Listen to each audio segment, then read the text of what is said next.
नमस्कार दोस्तों, आज से हम शुरू करने वाले हैं CUET PG पॉलिटिकल साइंस 2026 की तैयारी अच्छे से।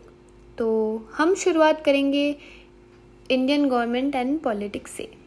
तो हमारा पहला टॉपिक रहेगा कंस्टिट्यूएंट असेंबली का, कि हमारा कॉन्स्टिट्यूशन कैसे बना, कंस्टिट्यूएंट असेंबली कैसे बनी। ठीक है, तो पहले हम पढ़ते हैं the making of India's constituent assembly. सबसे पहले ये जानिए कि क्यों ज़रूरी थी कॉन्स्टिट्यूएंट असेंबली।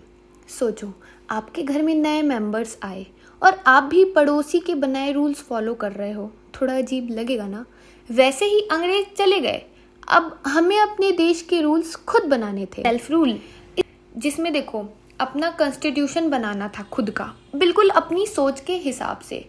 ठीक है, लीगल फ्रेमवर्क दूसरा था। इसमें मतलब कि एक ऐसा डॉक्यूमेंट जो बताए कि पार्लियामेंट, प्राइम मिनिस्टर, प्रेसिडेंट और राइट्स ड्यूटीज कैसे काम करेंगे। और देखो तीसरा था यूनिटी इन डाइवर्सिटी। इतने प्रिंसली स्टेट्स थे और अलग अलग प्रोविंसेस थी बहुत सारी, तो हमको इन सबको एक धागे में बांधना था, इसलिए कॉन्स्टिट्यूएंट असेंबली बहुत ज़रूरी थी। देखो, ये तो जान लिया हमने कि क्यों कॉन्स्टिट्यूएंट असेंबली चाहिए थी, क्यों ज़रूरत थी, क्या ज़रूरत थी। अब हम देखते हैं ये आइडिया आया कैसे, यानी इसका बैकग्राउंड।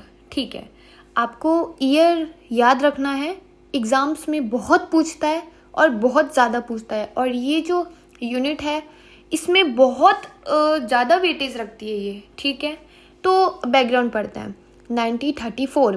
1934 में एम.एन. रॉय ने पहली बार आइडिया दिया था कि इंडिया को अपनी कॉन्स्टिट्यूएंट असेंबली चाहिए। ठीक है, फिर 1935 में कांग्रेस ने भी डिमांड की भाई कि हाँ यार ये तो होनी चाहिए कॉन्स्टिट्यूएंट असेंबली। फिर 1940 ब्रिटिश ने बोला ठीक है होगी असेंबली, पर हमारी कंडीशंस के साथ। ठीक है, फिर 1942 प्रपोजल लाया गया, पर इंडियन लीडर्स ने रिजेक्ट कर दिया। मतलब डिमांड बढ़ रही थी, ब्रिटिश मान भी रहे थे, पर अपनी शर्तों पे। अब आता है कैबिनेट मिशन प्लान 1946। ये एक तरीके से मैनुअल था असेंबली बनाने का। इसने बोला कि दो अलग अलग असेंबली नहीं बनेगी। आई बात समझ, इंडिया प्लस पाकिस्तान एक ही प्लान से स्टार्ट करेंगे।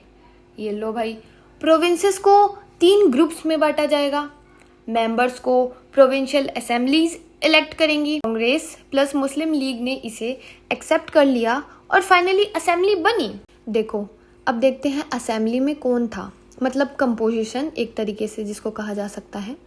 जो इस असेंबली में टोटल मेंबर थे वो 389 थे। 389 बच्चों याद रखना, 389 बहुत एग्जाम में पूछा जाता है, बहुत ज़्यादा। ठीक है, अब इसको देखते हैं तो 389 में से देखो जो 292 थे वो ब्रिटिश इंडिया एक प्रोविंशियल असेंबली से इलेक्ट हुए थे। ठीक है, और जो 93 थे वो प्रिंसली स्टेट्स के रूलर्स ने नॉमिनेट किए थे। ठीक है, और जो 4 थे वो चीफ कमिश्नर्स प्रोविंसेस को किया गया था, जो आए थे मतलब असेंबली में थे। ठीक है, पार्टीशन के बाद मतलब देखो बढ़ गया इंडिया पाकिस्तान। अब इसके बाद जो स्ट्रेंथ रह गई थी वो सिर्फ 299 ही रह गई थी। एग्जाम्पल, आज की पार्लियामेंट की तरह जिसमें हर जगह से रिप्रेजेंटेटिव्स आते हैं, वैसे ही उसमें भी आए थे हर जगह से। जैसे 292 प्रोविंशियल असेंबलीज से आए थे। ठीक है, 93 प्रिंसली स्टेट से आए थे, 4 चीफ कमिश्नर्स प्रोविंसेस थे। अब देखो सबसे ज्यादा बड़े लीडर्स कौन थे? अम्बेडकर। ठीक है, ये ड्राफ्टिंग कमेटी के चेयरमैन थे। ठीक है, देखो मैं तुमको बताती हूँ, ये तुम लोग को क्या याद करना है, पेपर में क्या आता है क्वेश्चन में बताऊँ, कमिटीज पूछता है कि भाई ये कमेटी किसने बनाई थी, ये आइडिया किसने दिया था, ऐसे एग्जाम में पूछता है। ठीक है, तो डॉक्टर BR अम्बेडकर ने ड्राफ्टिंग कमेटी के चेयरमैन थे ये। जवाहरलाल नेहरू ऑब्जेक्टिव रिजोल्यूशन दिया था इन्होंने, जो कि बाद में जाके प्रियम्बल बना था हमारा। ठीक है, सरदार पटेल, इन्होंने बहुत बड़ा रोल प्ले किया था प्रिंसली स्टेट को इंटीग्रेट करने में। ठीक है, हमारे साथ लाने में। डॉक्टर राजेंद्र प्रसाद ये असेंबली के प्रेसिडेंट बने थे। ठीक है, मैं आपको बता दूं, जो पहले टेम्पररी प्रेसिडेंट थे वो सचिदानंद सिन्हा जी को बनाया गया था। उसके बाद परमानेंट प्रेसिडेंट राजेंद्र प्रसाद जी को बनाया गया, जो कि बाद में जाके इंडिया के पहले प्रेसिडेंट भी बने। अब हम देखते हैं कैसे काम हुआ असेंबली का। 9 दिसंबर 1946 में पहली सिटिंग, ठीक है, पहली मीटिंग हुई थी। मान लो एक तरीके से पहली मीटिंग ही हुई थी। डॉक्टर, जैसा कि मैंने तुमको बताया था, doctor Sachchidananda Sinha temporary president बने, बाद में doctor Rajendra Prasad permanent president बन गए थे, ठीक है। कमिटीज़ बनी, बहुत सारी कमिटीज़ बनी थी, steering committee, drafting committee, union power committee. आपको ये याद करना है कि ये कमेटी को बनाया किसने था, ठीक है। डिबेट्स हुई, हर एक आर्टिकल पे डिटेल पे चर्चा, एकदम लाइन बाय लाइन, ठीक है। ऐसे बनी थी असेंबली। मैं आपको बता रही हूँ कैसे काम हुआ असेंबली का। देखो, अब बहुत इंपॉर्टेंट है अडॉप्शन डेट।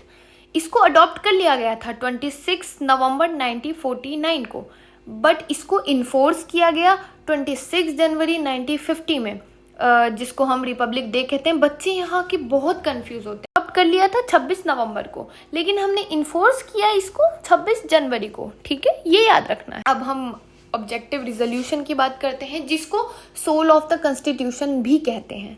जवाहरलाल नेहरू ने 13 दिसंबर 1946 को प्रेजेंट किया था ऑब्जेक्टिव रिजोल्यूशन।